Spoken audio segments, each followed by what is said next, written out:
Galera, então vamos para a segunda aula do nosso semestre, que é sobre campo elétrico. É uma aula um pouco mais abstrata, mas é um conceito extremamente relevante, tá?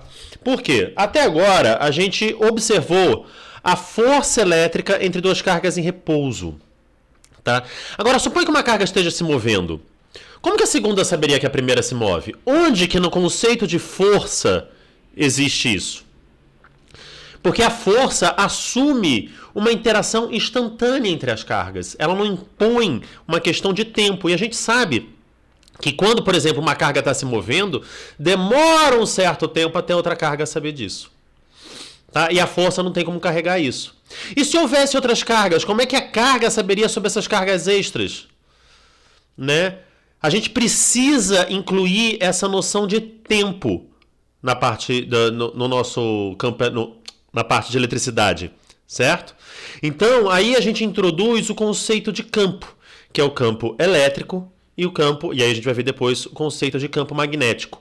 E a ideia de campo é uma ideia um pouco abstrata, tá? Como assim? Vamos supor que você está de olho fechado, tá? Dentro da sua casa, dentro do seu quarto, e um cantinho ali começa a pegar fogo. Como é que você sabe, sem olhar, sem abrir os olhos, onde que está pegando fogo dentro do seu quarto? Bom, se você começar a se movimentar ali, você vai ver que você tem uma região que vai ficando mais quente e outra, e se você quando você se aproxima e quando você se afasta, ela vai esfriando. Porque existe um campo de temperatura ali, existe um gradiente de temperatura que você mede quando você interage com ele. A ideia do campo elétrico é mais ou menos a mesma coisa. Então, vamos supor agora que eu tenho aqui um Q0 que eu vou chamar de carga de prova, tá? Então, quando eu tenho um Q0 aqui, eu sei que se eu tiver qualquer outra carga Q no espaço, ele vai sentir uma força, né, F0, que é 1 sobre 4πε0, que é Q0 sobre módulo de R2 na direção de R chapéu, onde R é o vetor que liga as duas cargas. Por quê? Porque Q0, essa força existe porque Q0 está interagindo com o Q. Agora esquece Q0. Sem a presença de Q0, o que eu estou falando para você? Que essa carga Q aqui, num determinado ponto P do espaço, ela produz um campo elétrico, tá? Que eu estou definindo como F0 sobre Q0, que é 1 sobre 4πε0 Q sobre módulo de R2 na direção de R chapéu. Ué, professor, mas qual é a diferença disso daqui para isso daqui? Isso daqui, o campo elétrico depende apenas das cargas que eu tenho no meu espaço. A força depende de quando você vai medir. É que nem aquela história, o fato de eu ter colocado fogo ali no cantinho não gerou uma diferença de temperatura dentro do quarto? Independente de você estar lá? Sim, gerou. O que acontece quando você está lá e você mede? Você interage com esse campo de temperatura. Tá? Q0 mede a presença do campo elétrico. E aí você tem a interação através de forças. Tá? Mas o campo elétrico ele é gerado independente se eu tenho uma carga de prova ali ou não. Ah, mas então por que diabo? Se no final das contas, para eu medir, eu vou precisar colocar uma carga e calcular a força, por que eu quero campo? Porque no campo a gente inclui o tempo. Tá? E a informação não é instantânea. A informação ela tem um tempo para chegar nos outros lugares. Então, quando a carga está em movimento, né, e aí você percebe que demora um determinado tempo para você chegar a informação ali, tá? Você consegue incluir isso como? Através do campo elétrico. Tá? Por exemplo, há um determinado tempo que demora para um astronauta no espaço mandar uma informação para a Terra. Tá? Não é algo instantâneo. A transmissão de TV, entre a Terra e a Lua, é 1 segundo-luz. Tá? A transmissão de TV, o ao vivo, acontece num ponto, mas ela é extremamente rápida, mas ela não é instantânea, ela demora para chegar em você. Tá? Porque tem exatamente essa transmissão de informação. Tá? E a gente define o campo elétrico sempre paralelo à força, isso aqui é importante, assumindo que a nossa carga de prova Q0 ela é maior do que zero. Ou seja, Se a carga Q for positiva, essa força, como que é zero, eu estou definindo como maior que zero. Q0 é uma definição. A carga de prova eu estou definindo maior que zero, certo? Como o Q0 é positivo, se essa carga for positiva, o campo elétrico vai apontar para cá, se afastando dela. Se essa carga for negativa, como o Q0 é positivo, o meu campo elétrico vai estar se aproximando dela. Entendeu? Porque eu estou definindo que a minha carga de prova ela é positiva. E aí o campo elétrico é sempre paralelo à força que seria sentida pela carga de prova. Tá bom? Bom, pelo princípio da superposição que a gente viu lá no capítulo 1, tá? A gente viu que um conjunto de cargas pontiformes, Q1, Q2, Qn, né, que a força, né, que um conjunto de cargas pontiformes exerce sobre uma carga de prova Q0 é dado pela soma vetorial de todas as forças. Se o campo elétrico a gente está definindo como a força sobre a carga, aqui ó, aqui também o R0, o meu campo elétrico E, ele vai ser também total, né? Vai ser a força total sobre a carga que é zero, então o campo elétrico também satisfaz aqui o princípio da superposição. A gente consegue provar isso?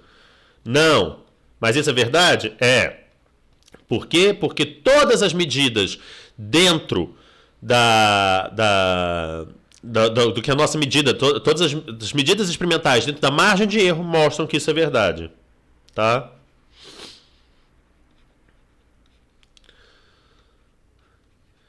E ó, a unidade de campo elétrico que é Newton por Coulomb. Newton é a força, Q0 é Coulomb, então força é medida em Newton, Q0 é medida em Coulomb, então a unidade do campo elétrico é Newton por Coulomb, que só depende da minha distribuição de cargas, tá? E a distância de onde o Q0 se encontraria, né? Que agora a gente definiu como o quê? Como sendo um ponto P, tá? Então, o campo elétrico, devido a uma distribuição de cargas, vai ser a soma do campo elétrico de cada uma das cargas que a gente tem lá. Tá? Ah, professor, mas por exemplo, eu tenho um conjunto, eu tenho uma distribuição de cargas aqui, olha só. Se eu for medir num determinado ponto P, aqui, o campo elétrico, eu medi o campo elétrico nesse determinado ponto. Mas se eu pôr uma carga Q0 aqui, ele não vai distorcer o campo elétrico ao redor? Vai. Tá? Mas então isso não atrapalha, não modifica? Mais ou menos. Tá? Porque a bem da verdade é o seguinte. O que a gente faz, turma, é que a gente põe E igual a F sobre Q0, tá? Mas a gente está pegando aqui, na verdade, é o limite de Q0 tendendo a zero. Tá? Ah, como assim, professor? Q0 não tem um valor limite que é a carga fundamental? Tem, mas geralmente esse cara aqui é macroscópico. E esse Q0, que seria a nossa carga de prova, que estaria ali no limite, tá, a um elétron, tá, ele não vai influenciar na distribuição de cargas, nem vai influenciar em como seria o nosso campo elétrico ali ao redor de forma significativa. Tá? Então, é só para a gente cancelar essa influência da carga de teste sobre o conjunto inicial. Tá? Por isso que a gente põe esse limite de Q0 igual a zero, sabendo que, na verdade, o limite, tá, o menor valor possível é a carga aqui do elétron ou de um próton, mas isso aqui fica só para uma definição um pouco mais bonita, né? Uma definição mais elegante, mas isso não atrapalha em nada o valor de E ou algo do gênero, porque não vai interferir essencialmente na forma do campo elétrico. Tá bom? Vamos agora resolver exemplo e, na verdade, só uma coisa que é meio estranha, né? Mas a matéria mesmo, ela acaba aqui. Matéria desse capítulo, ela praticamente, tem mais uma parte lá de linhas de campo, mas ela praticamente acaba aqui. Tá? O que vai ser agora durante um bom tempo, e eu espero que vocês saibam fazer, uma parte um pouco mais maçante, que é a dedução das fórmulas de campo elétrico. Tá? E aí eu vou dar vários exemplos de fórmulas de campo elétrico que vocês vão ter que deduzir. Ah, isso inclui na prova? Sim, isso inclui na prova. Tá? Toda questão que tiver um campo elétrico de qualquer tipo de distribuição de carga, vocês vão ter que sair dessa expressão aqui e deduzir o campo elétrico. Obviamente que eu vou fazer tudo aqui para vocês, tá? Vocês têm esse material à mãos, mas a dedução dessa parte de equação vocês vão precisar fazer bonitinho, tá? E o tio vai corrigir exatamente como tem que ser. Então, tomem cuidado, aprendam direito, porque isso é importante, tá? Senão, gente, se vocês não souberem deduzir o campo elétrico das expressões que eu vou colocar aqui, os problemas vão virar apenas uma substituição de valores e aí qualquer criança da quinta série consegue olhar para uma expressão, substituir o valor e usar a calculadora, né? Então qual é a graça? Não tem graça nenhuma, então o tio quer deixar isso mais legal para vocês, tá? Então vamos lá, campo de um dipolo elétrico. Eu estou colocando duas cargas no eixo X a uma distância d uma da outra. Tá? Então, olha só, elas estão no eixo X, há uma distância d, aqui é o meu x igual a 0. Então, a carga positiva está em x mais d sobre 2. Tá? A carga negativa ela está em x menos d sobre 2. Olha só, errei. Ai, que burro que eu sou. Sou muito burro. Não, você é burro, cara, que loucura. Como você é burro. Se aqui é o x igual a 0, né, a carga positiva está em d sobre 2 e a carga negativa está em menos d sobre 2. Ah, agora sim. Bom, e eu quero calcular o campo elétrico num ponto P, que está aqui à direita da minha carga positiva. Tá? Esse aqui eu quero calcular qual é o valor do campo elétrico aqui, neste ponto. Então, para eu calcular o campo elétrico aqui, eu preciso saber qual é a distância deste ponto até a carga positiva, qual é a distância deste ponto até a minha carga negativa. O meu ponto P está a um determinado valor x da origem. Tá bom? Então, se você olhar aqui, se ele está a um determinado valor x da origem, se a carga positiva está em d sobre 2, porque esse cara aqui vale d sobre 2... a distância do ponto P até a carga positiva vai ser x, que é de 0 até aqui.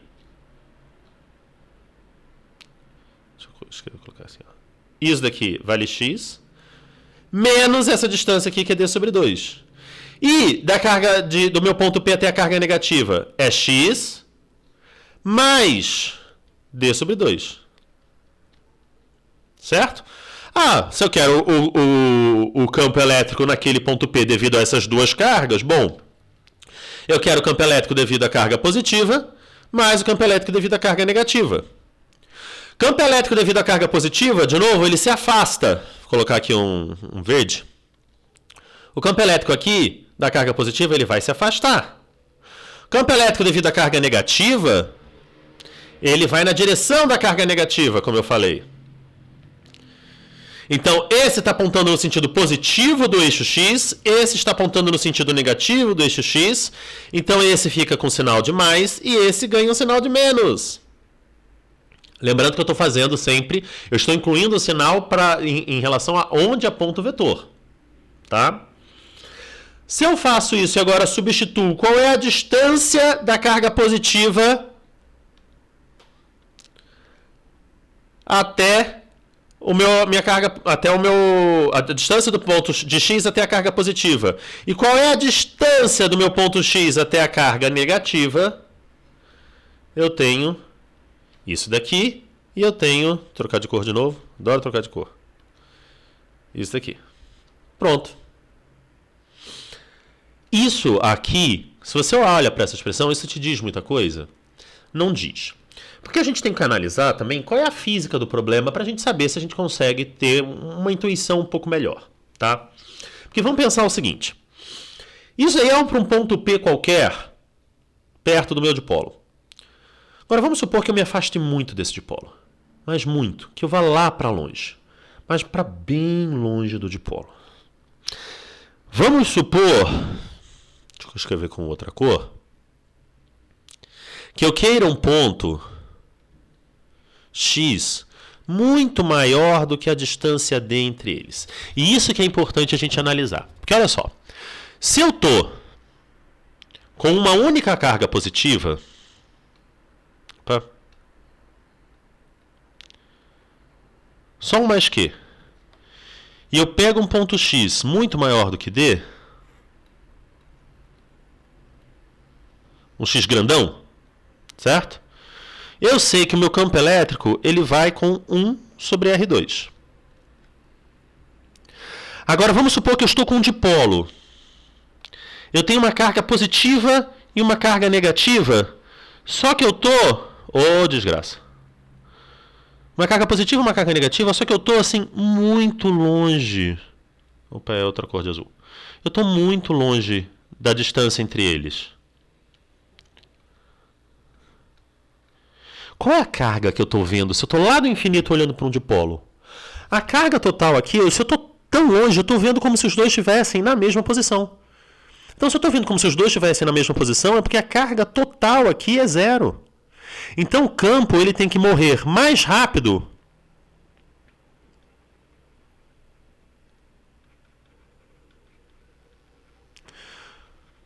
do que 1 sobre R12. Por que isso? Do que 1 sobre R2. Por que isso? Porque se eu estou vendo uma carga sozinho, conforme eu vou me afastando, ele está indo com 1 sobre R2. Se eu estou me afastando de duas cargas de mesmo sinal, de sinal contrário, mas mesmo módulo, é como se eu estivesse vendo ali agora zero. Então ela tem que morrer mais rápido do que se essa carga estiver sozinha. Então eu vou pegar isso daqui, agora, essa expressão que a gente chegou, e vou analisar exatamente para essa situação. Tá? Isso aqui num determinado eixo X, mas agora eu vou ver, num determinado ponto qualquer do eixo X, quando esse eixo X fica muito longe. Tá? E aí eu vou usar a série de Taylor. Por quê? Porque olha só o que eu vou fazer, eu quero que vocês façam essa conta em casa, hein? Vou fazer só para um caso, tá? Então olha só, 1 sobre x menos d sobre 2 ao quadrado. Eu vou colocar o x em evidência, tá? Então isso aqui vai ficar o quê? Ó? 1 sobre x ao quadrado, né? Que eu tirei ele daqui. 1 menos d sobre 2x ao quadrado. Certo? Não é a mesma coisa? É a mesmíssima coisa.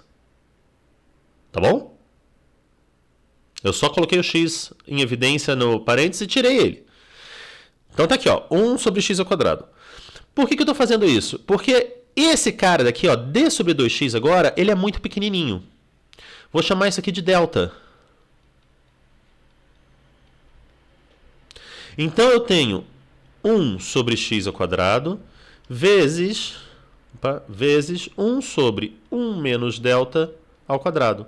E se delta é muito pequeno, eu posso expandir isso daqui em série de Taylor e fazer 1 mais 2 delta mais blá blá blá.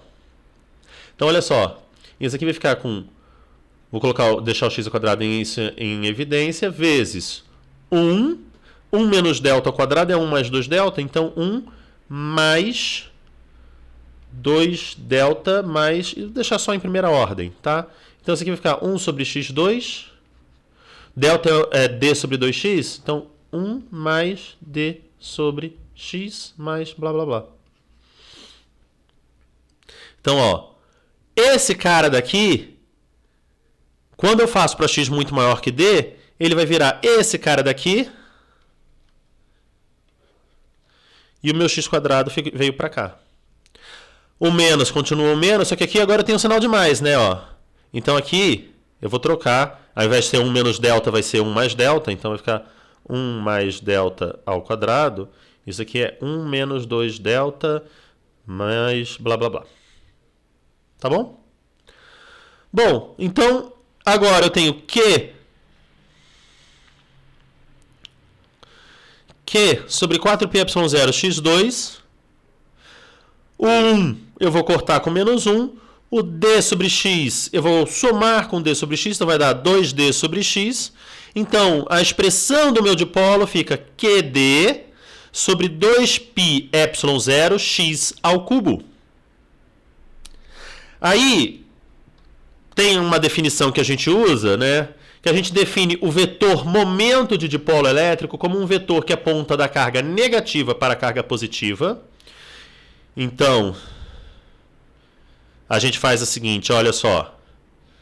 Aqui eu estou com o meu mais Q. Aqui eu estou com o meu menos Q.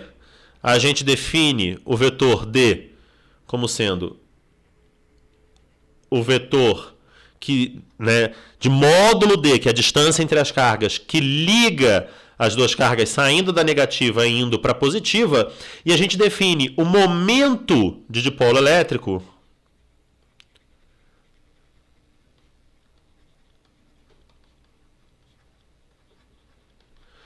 como sendo esse vetor que sai da carga negativa até a carga positiva e tem módulo Q vezes D.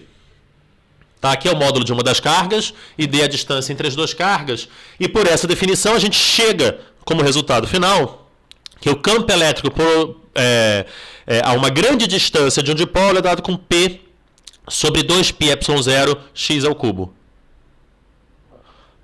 Lembrem o que eu falei lá atrás. Para uma carga pontual,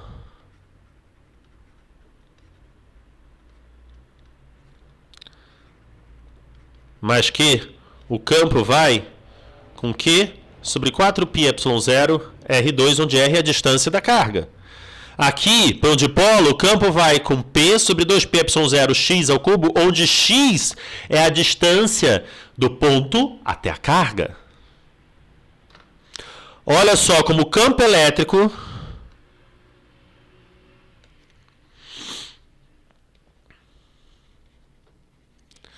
de um dipolo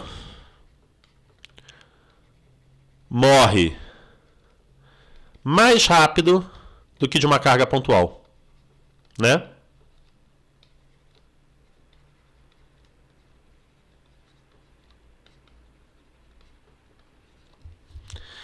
Que era exatamente o que eu queria mostrar para vocês, tá? Ah, professor, mas isso daí é necessário, assim, a gente analisar esses dipolos, porque você só vai ficar somando carga e carga e carga. Só que, gente, dipolo, ele é muito comum na natureza. Tá? Várias moléculas têm dipolo. A principal, se você pensar assim, uma molécula importantíssima que tem um momento de dipolo, é a molécula de H2O. E nós somos formados basicamente por água. Porque a distribuição de carga elétrica na molécula de H2O, ela não é uniforme. Tá? O átomo de oxigênio ele é mais eletronegativo, ele atrai os elétrons do hidrogênio. Então, você vai ter mais carga negativa perto aqui do seu oxigênio, que vai sobrar um pouco de carga positiva aqui, e aí você vai ter aí um momento de dipolo elétrico, e a interação dipolar da água é importantíssima. Tá? Tem vários fenômenos que são importantes por causa de dipolo.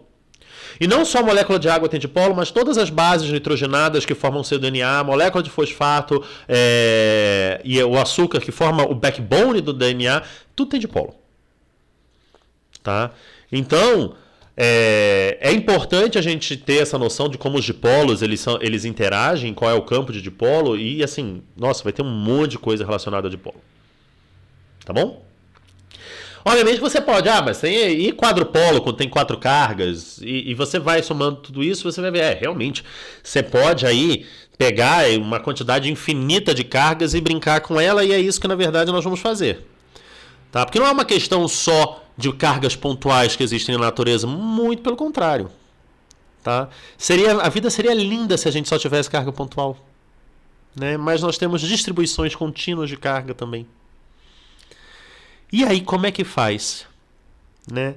Você pode pensar o seguinte, olha, se eu pegar uma distribuição contínua de cargas e quebrar ela em elementos infinitesimais de carga e somar a contribuição de cada elemento infinitesimais de carga, eu vou ter o campo elétrico gerado por essa distribuição contínua de carga.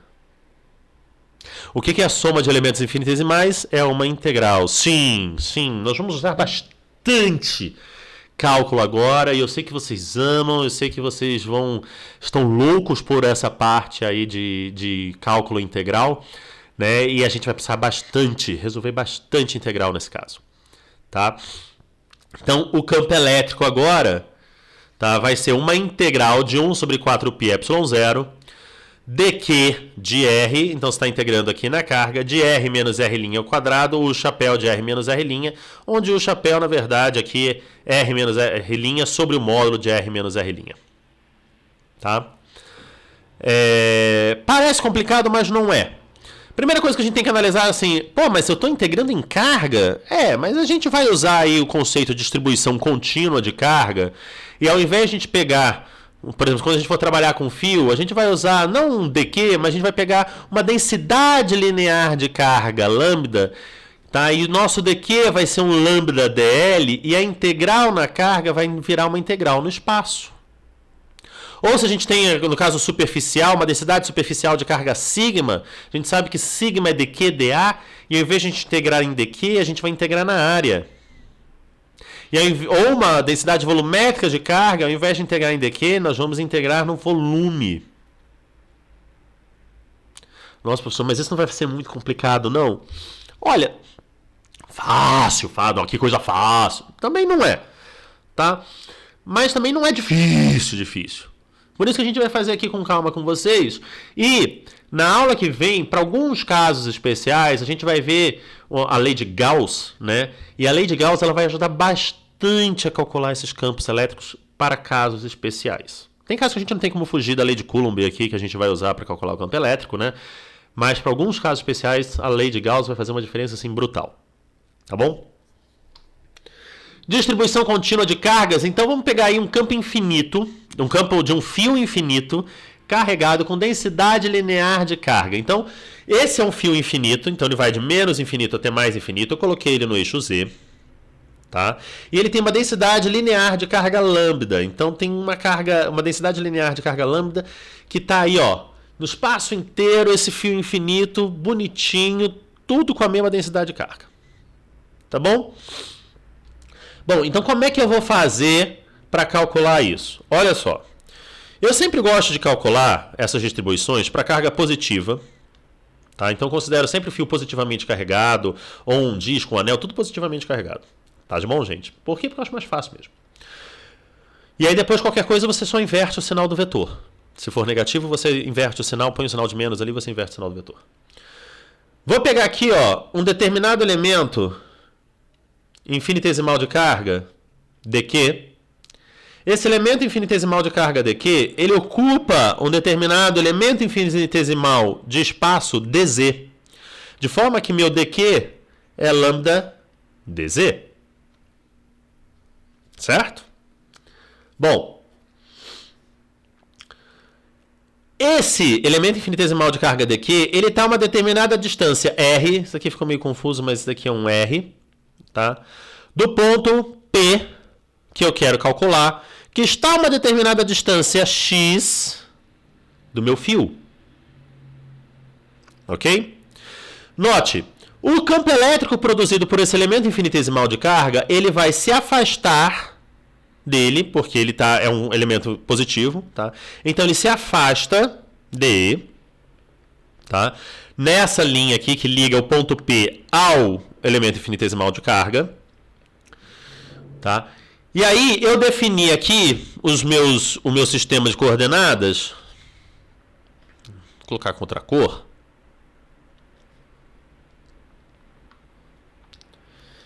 Né? Isso aqui é o Z. E esse cara daqui, ó, é o meu X. Então ele vai ter uma componente em X, esse meu campo E, e uma componente em Z. Deixa eu apagar ali para deixar mais bonitinho, né? Pronto. Tá bom? Certo. Mas como é que eu sei qual é a componente em X e qual é a componente em Z, professor? Eu defini aqui um ângulo θ, tá vendo? Que é igual a este ângulo θ, de forma que o meu DEx é o meu DE cosseno de θ. E o meu DEz é o meu DE seno de θ. Beleza? Beleza. Mas olha só um pequeno detalhe que vai facilitar a nossa vida. Vou mudar só a cor, apesar de eu saber que ele é positivo, vou mudar a cor, tá? Para deixar a nossa vida um pouquinho mais fácil. Não quero roxo, não. Vou pegar um laranja aqui. Esse cara aqui está uma determinada distância z para cá, certo? Vou pegar um cara aqui com uma distância menos z para cá. Então, em módulo, eles são iguais.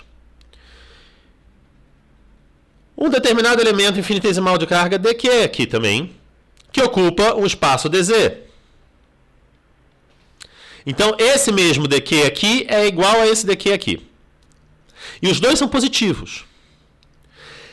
Se isso daqui, em módulo, é z e z, significa que esse cara aqui tem o mesmo módulo R desse cara daqui. Tá bom? E que, portanto, esse módulo aqui, DE, é igual a esse módulo daqui, DE. Esse DE aqui é igual a esse DE daqui. Certo? Esse cara também vai ter uma componente dx. E ele também vai ter uma componente dz. Só que esse dz está apontando no sentido contrário desse e eles se cancelam. Esses dois aqui, no sentido x, se somam. E aí vem a situação. Tá? Então, por simetria, sempre que eu tiver um elemento infinitesimal de carga dq aqui em cima, eu vou ter um dq aqui embaixo que vai sempre produzir um campo no sentido z contrário ao de cima, mas vai produzir um campo no sentido x igual ao de cima. Como o fio é infinito, para todo elemento aqui de cima eu tenho um elemento aqui de baixo, simétrico. Então, as componentes dz vão se cancelar por simetria. E as componentes dx vão se somar por simetria. Então, o único campo que vai resultar daí é a componente em x de cada elemento infinitesimal de carga que eu tenho nesse fio. Vocês conseguiram visualizar isso? Certo? Se eu pego um dqzinho qualquer no fio, ele vai ter uma componente em x e uma componente em z. Só que esse elemento aqui no fio, a componente em z dele se cancela com o simétrico para baixo. E a componente em x se soma. Tá? Então, o que eu estou interessado é no meu campo apenas que aponta no eixo x, que é a integral de dx, que é uma integral de dE cosseno de θ de menos infinito até mais infinito, ou, como eu sei que por simetria eles são iguais em módulo e vão se somar, eu transformei essa integral de menos infinito até mais infinito de dE cosseno de θ em duas vezes uma integral de 0 a infinito de dE cosseno de θ. Tá? Agora, qual é o módulo de dE? Ah, olha só. Vamos voltar aqui. Tá? dE é 1 sobre 4πε0, dq sobre R2. R é a distância aqui, ó, do meu elemento infinitesimal de carga, dq,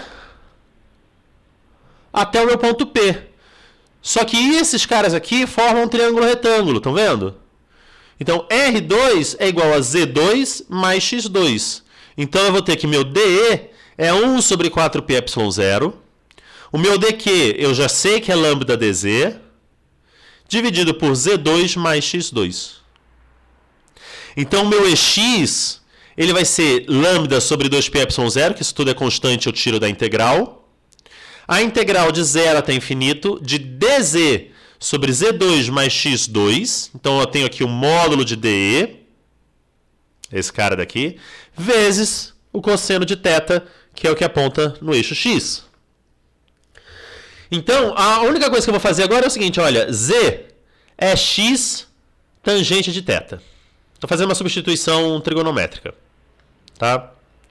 Então, meu dz vai ser x secante ao quadrado de θ dθ.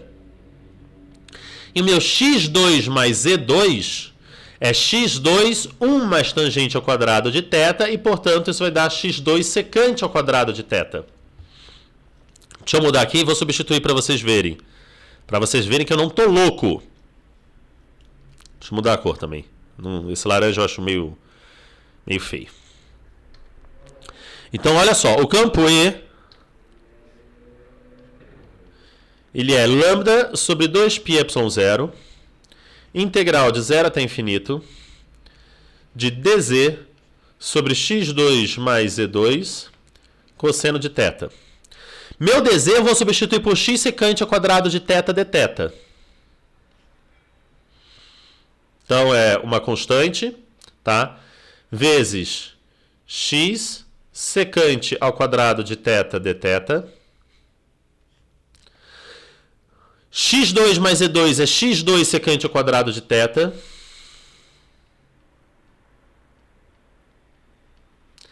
Vezes o meu cosseno de θ.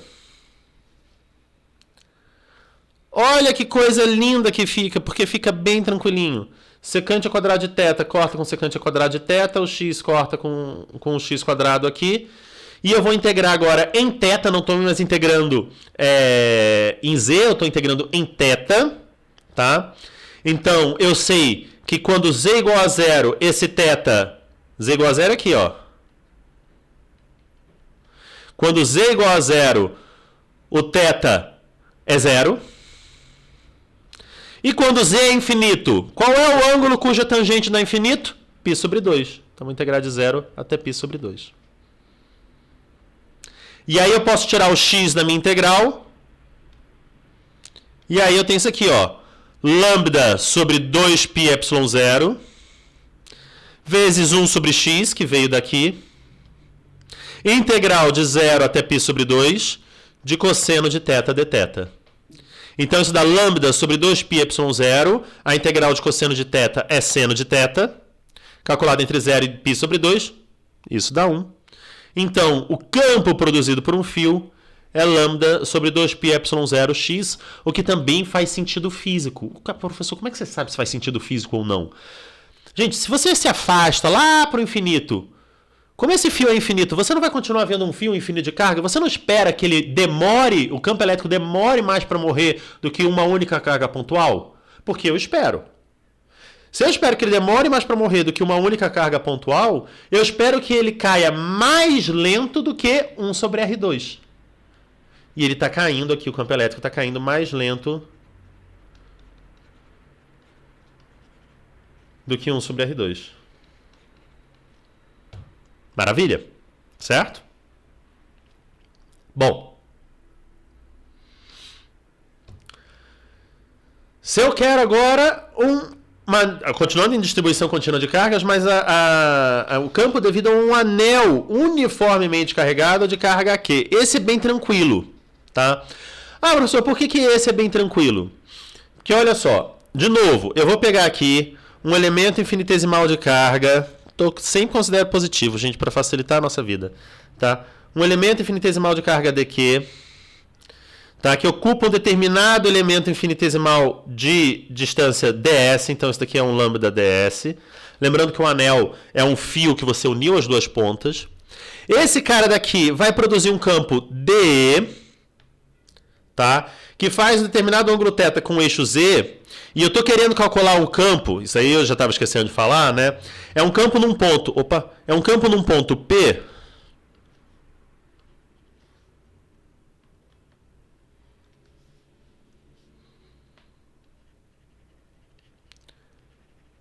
em um ponto P que passa pelo eixo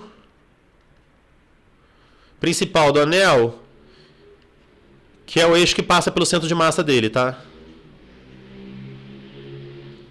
Aqui, passa pelo centro dele. Por que eu estou calculando o campo elétrico nesse ponto em particular? Porque é onde eu sei, tá? Se eu tiro um pouco dali, eu não sei calcular direito, não. É bem mais complicado, a integral fica difícil, e se eu me afasto muito dali, você só consegue fazer isso numericamente, você não consegue fazer isso analiticamente. Tá? Ah, mas por que exatamente ali, professor? Porque você tem uma simetria linda aqui, que para cada elemento infinitesimal ds aqui, eu tenho outro, ó, simétrico aqui, que vai me produzir... também a uma determinada distância... uma distância R aqui, igual a que tem esse mesmo módulo, mas que ele vai apontar para cá, que ele vai ter uma componente aqui que vai se cancelar com essa e uma componente em Z que vai se somar.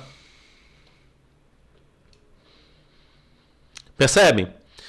Então, agora, de forma bem semelhante, o que eu estou interessado no meu campo ali, nesse campo DE, vai ser simplesmente a componente em Z que vai se somar. Todas vão se somar. De cada elemento infinitesimal DS aqui, vai se somar em Z e vai cancelar a que for perpendicular a Z. Então, eu estou preocupado. Se eu definir aqui esse ângulo θ, eu sei que é esse ângulo θ aqui também, e meu DZ é DE cosseno de θ. Então, é isso daqui que eu estou interessado, meu DZ, que é 1 sobre 4πε0 dq sobre R2 cosseno de θ. Onde o meu cosseno de θ, se você olhar aqui para esse triângulo retângulo, meu cosseno de θ vai ser Z sobre R, certo? Esse Rzinho aqui, ele vai ser ao quadrado, ele é Rzão ao quadrado, onde R é o raio do anel, mais Zzinho ao quadrado. Então eu vou ter que isso aqui vai me dar 1 sobre 4πε0 dq Z sobre R ao cubo, porque agora eu substituí o cosseno de θ como sendo Z sobre R. Se R ao quadrado é R2 mais E2, isso aqui vai me dar um dz, que é 1 sobre 4πε0 Z dividido por Z2 mais R2 elevado a 3 meios. E eu vou só integrar em dq.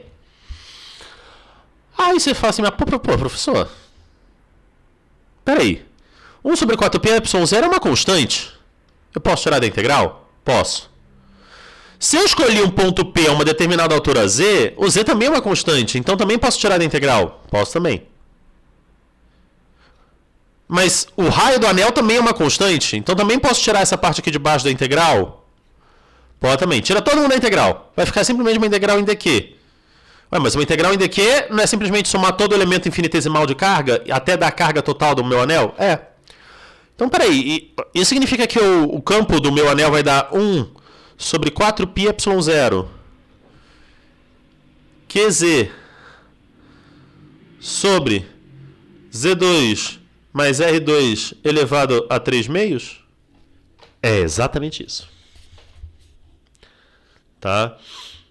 Então, o campo do meu anel vai ser QZ sobre 4πε0 Z2 mais R2 elevado a 3 meios apontando no eixo Z.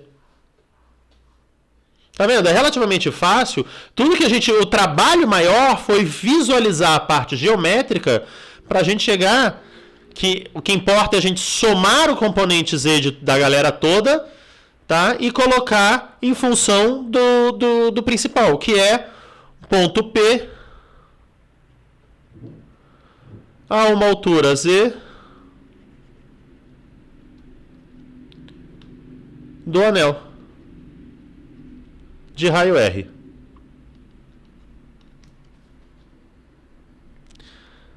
Tá? Note que em pontos bem longe do meu anel, tá? Se eu mandar o Z para muito maior do que R, aí ele vai com 1 sobre Z2. Isso também faz sentido. Porque se você pega um anel e você se afasta muito do seu anel até lá longe, o seu anel vai trabalhar como se fosse um quê? Uma carga pontual. Tá? É como se você estivesse vendo uma carga pontual. Então, o campo de um anel muito longe do anel funciona como de uma carga pontual. Tá? Na aula de exemplos, nós vamos usar aí, nós vamos partir, por isso que é importante que vocês estudem bem essa parte, porque nós vamos sair do campo elétrico de um anel para achar o campo elétrico de um disco, que aí notem que é um pouco complicado, tá? Um pouco mais complicado. Então, mas aí é um disco inteiro carregado, onde nós vamos dividir ele em infinitos anéisinhos para calcular. Perdão. E notem que se eu mandar o raio do meu disco lá para o infinito, é como se eu tivesse o quê? Um plano infinito. E aí eu também tenho aqui a expressão para o meu plano infinito. Tá? Mas esses são dois casos que eu vou analisar até a física deles um pouco melhor na aula de exercícios. Tá bom? Bom, a gente pode representar o campo elétrico através das chamadas linhas de campo elétrico. Tá? Ou seja, são curvas que representam a força exercida numa carga de teste. Tá? As linhas de campo se originam em cargas positivas e terminam em cargas negativas. Tá? E as linhas de campo não se interceptam. Por quê? Porque a força elétrica em um dado ponto no espaço ela é tangente à linha de campo elétrico naquele ponto. Então, se eu pego e desenho aqui, essa é uma linha de campo elétrico.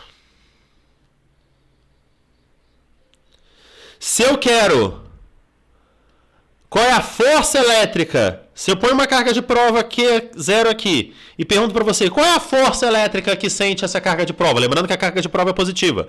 Ela vai ser tangente a essa linha de campo. Opa, isso aqui é força.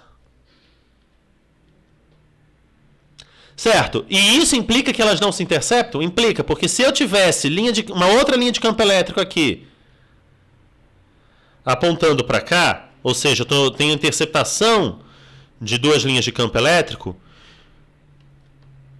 eu teria duas possibilidades da minha força elétrica estar apontando.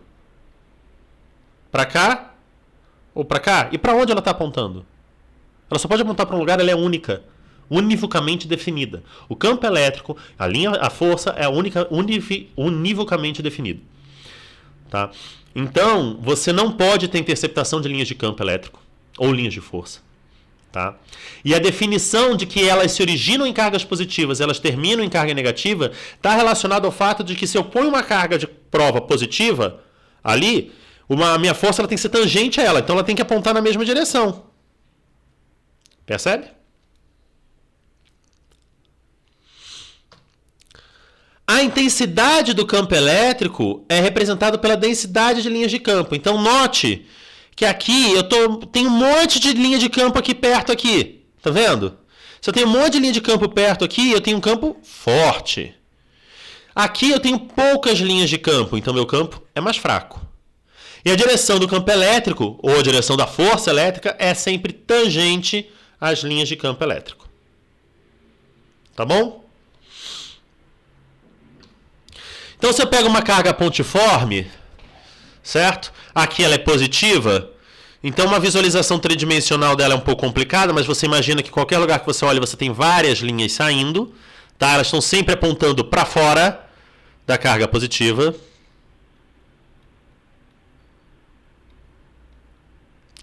A gente, obviamente, não consegue fazer uma representação 3D, então a gente faz uma representação 2D. Carga positiva, as linhas de campo estão saindo. Tá? Elas terminam onde? Lá no infinito.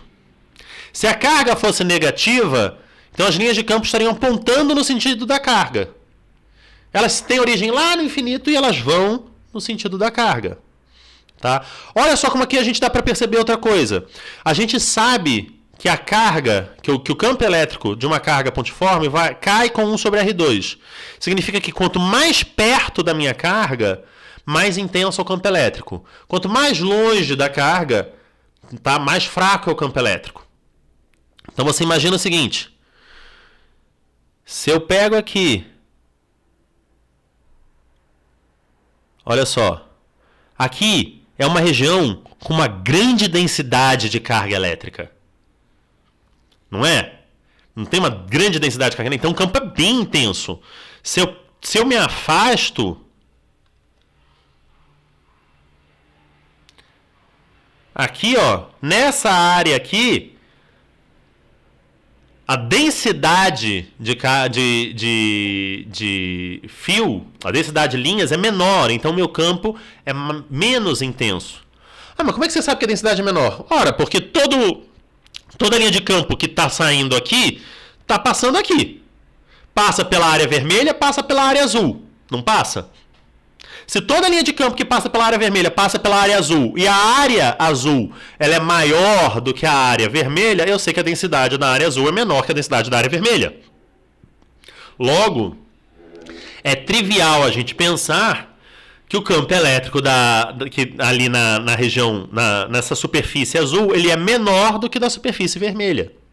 Ah, e qual é a área de uma esfera?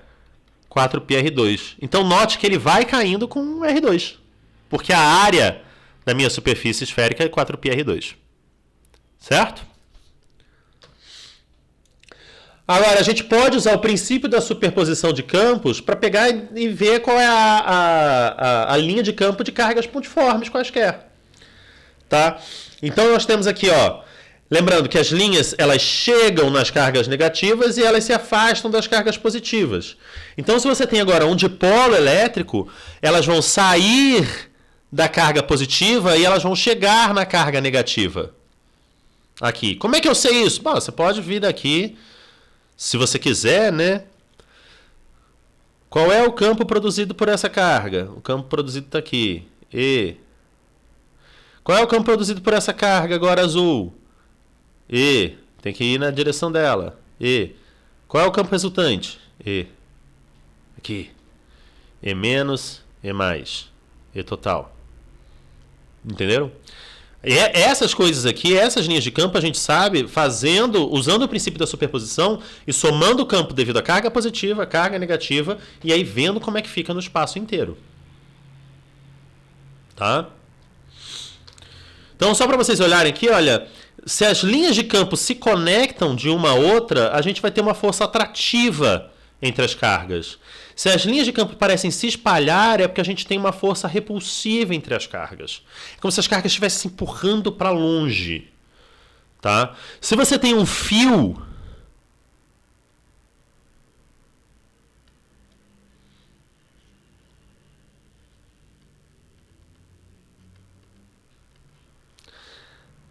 A gente tem que as linhas de campo, elas têm essa simetria radial e estão saindo. Se você tem um plano, isso a gente vai ver mais em detalhes na aula de exercícios, as linhas estão se afastando desse plano. Isso estou considerando tudo positivo, tá, gente? Ok? Bom, por fim, tá? Se a gente consegue calcular um campo elétrico, se a gente tem ali a forma de um campo elétrico devido a uma distribuição de cargas, a gente consegue saber qual é a forma, qual é o movimento dessa carga em um campo elétrico. Certo? Lembrando que se E é o limite de F sobre Q0, ou, né, que se eu tenho que E é igual a F sobre Q, eu sei que F é igual a QE, e aí eu tenho que F, que é M d2R dt2, né, massa vezes aceleração, é igual a carga vezes campo elétrico. E aí eu decidi trazer aqui para vocês, como eu falei na aula passada, o experimento de Millikan. Millikan ganhou o Nobel de Física por esse experimento. E qual era a ideia dele? Tá? Ele, através de um sistema aqui, que a gente vai ver mais em detalhes mais para frente, ele conseguia colocar um campo elétrico entre essas duas placas. Tá? Um campo elétrico, por exemplo, que apontaria aqui da placa de baixo para a placa de cima. Esse seria o campo elétrico. Então, Millikan conseguiu colocar aqui um campo elétrico entre duas placas. Tá? A gente vai ver isso mais em detalhes na próxima aula. Entre duas placas apontando para cima. E aí ele pegava e jogava um óleo, né, gotas de óleo, através de um sprayzinho aqui. E essas gotas de óleo, através de colisões entre elas, ou com a parede, ela às vezes ficava positivamente carregada. E aí, quando ela passava por um buraquinho entre essas duas placas, ele tentava pegar uma gota de óleo e selecionava o campo elétrico de tal forma que essa gota de óleo ficasse suspensa. Por quê? Porque ela era positivamente carregada e aí ela ficava com uma força elétrica aqui apontando para cima e ela tinha a força gravitacional ou a força peso apontando para baixo. Então ele conseguia, determinando qual era o campo elétrico ali, entre as duas placas, ele conseguia deixar aquela gota suspensa, de forma que a força gravitacional fosse igual à força elétrica, em módulo. Ou seja, mg fosse igual a Q. Ah, professor, mas como é que ele sabia qual que era a massa daquela gota? Você não tem como medir a massa de uma gotinha, porque depois você não vai desligar o seu equipamento, aquela gota vai cair, vai se misturar com um monte de outra gota que estava ali, e você não tem como medir a massa daquela gota. Mas você sabe a densidade daquela gota, e aquela gota é esférica. Então, com o microscópio, ele conseguia medir o raio da gota e a densidade da gota. E aí a densidade da gota, né, ele pegava a massa fazendo a densidade do óleo vezes o volume da gota. Então ficava o volume de uma esfera, 4/3 de π r ao cubo, vezes a densidade, então isso aqui é a nossa massa, vezes a gravidade, e a força peso é igual a Q vezes Z. Aí você consegue medir o raio, você consegue medir o raio, você sabe a densidade, a gravidade você sabe também, e aí você conseguia medir o quê? A carguinha daquela gota. O campo elétrico é algo que você está definindo, então você sabe fazer isso. Então, se você tem E, você sabe G, Rho, R, π, 4/3, você sabe, você consegue determinar a carga. E foi determinando a carga que ele viu que a carga era um número inteiro vezes a carga elementar, onde a carga elementar é 1,6 vezes 10 a menos 19 coulombs. Tá? E parece um experimento bobo, né? Mas é um experimento extremamente complicado de fazer, eu já fiz isso. Quer dizer, eu não fiz porque eu sou meio ruim nisso. Mas esse era um experimento que eu tinha no laboratório, né, que eu fui obrigado a fazer na época de graduação. É um experimento extremamente delicado, porque é difícil de você manter essa gota em suspensão. Tempo suficiente para você fazer a medida, e aí eu, como sou desastrado, eu tinha que ficar um pouco longe, porque qualquer batidinha na mesa, a gota já caía, você ficava numa câmera escura para conseguir ver, alguém abria a porta da sala, a gota cai, você respirava um pouco mais pesado, a gota cai. Então é um experimento extremamente complicado de fazer, mas que hoje em dia é relativamente tranquilo, perto do que a gente faz, tá? Mas você imagina que isso daí foi feito lá em 1800 e bolinha, então, e muito mais, em 1800 e alguma coisa, e foi por esse experimento que Millikan ganhou o Nobel de Física, tá, determinando aí a relação carga-massa do elétron e, obviamente, a carga fundamental. Tá bom? Então, essa é a matéria da aula 2. Eu vou fazer na aula de exercícios um exemplo bem aplicado de momento de polo mesmo, mas vou fazer mais mais um pouco de dedução para vocês acompanharem aí a dedução passo a passo, que é importante vocês aprenderem. Essa é uma parte um pouco mais abstrata, uma matéria um pouco mais maçante, tá? Mas que ela é extremamente relevante, que vocês entendam a parte matemática, entendam como se calculam essas coisas, para depois a gente aplicar sem grandes problemas. Ok? Então por hoje é só. Até quarta-feira, não sei se eu falei quinta alguma vez, mas até quarta-feira, né? Nossa aula é na quarta, tá? Até quarta-feira, gente, e é isso. Tchau, tchau.